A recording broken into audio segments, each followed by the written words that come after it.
నమస్తే, మీరు చూస్తున్నారు B N Reddy nursery Guntur, the best quality. ఈరోజు వచ్చేసరికి బీటెక్ స్టూడెంట్స్ మన దగ్గర రావడం జరిగింది. మీరు ఎక్కడి నుంచి వచ్చారండి? మేము తెనాలి నుంచి వచ్చాం సార్. ఓకే, మీ కాలేజీ పేరు? Kallam Harinath Reddy institute of technology. ఎక్కడ, దీని అడ్రస్ ఏంటి? చౌడవరం దగ్గర. చౌడవరం దగ్గర. ఓకే, మన నర్సరీ వచ్చేసరికి దేని పర్పస్ మీద విజిట్ చేశారు? అగ్రికల్చరల్ సిఎస్పి ప్రాజెక్ట్ అండి, కమ్యూనిటీ సర్వీస్ ప్రాజెక్ట్ అది. ఓకే, దానికి వచ్చేసి క్రెడిట్స్ ఉండడం వల్ల ఆ ప్రాజెక్ట్ గురించి ఒక అవగాహన తెలియడం కోసం ఈ ప్రాజెక్ట్ చేస్తున్నాం మేము. ఓకే, నర్సరీ విజిట్ చేశారు, మీ ఎక్స్పీరియన్స్ నర్సరీ విషయంలో? బాగుందండి, చాలా బాగుంది.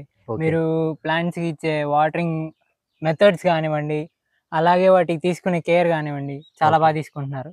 ఓకే ఓకే, రైతులకు మీరు ఇచ్చే సలహా మన నర్సరీ నుంచి వచ్చేసరికి?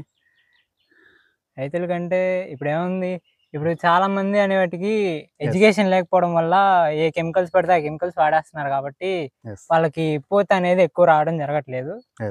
ప్లస్ ఏంటంటే ఆ కెమికల్స్ వల్ల మళ్ళీ ఆ ఫామ్ లాస్ట్లో అవన్నీ వెళ్ళి మనుషుల దగ్గర తినేటప్పటికి వాళ్ళకి కూడా హెల్త్ ప్రాబ్లమ్స్ వస్తున్నాయి కాబట్టి కెమికల్ యూసేజ్ని తగ్గించి ఏమన్నా ఆర్గానిక్ వేలో పండించడం జరిగితే బాగుంటుందని అనుకుంటున్నాను.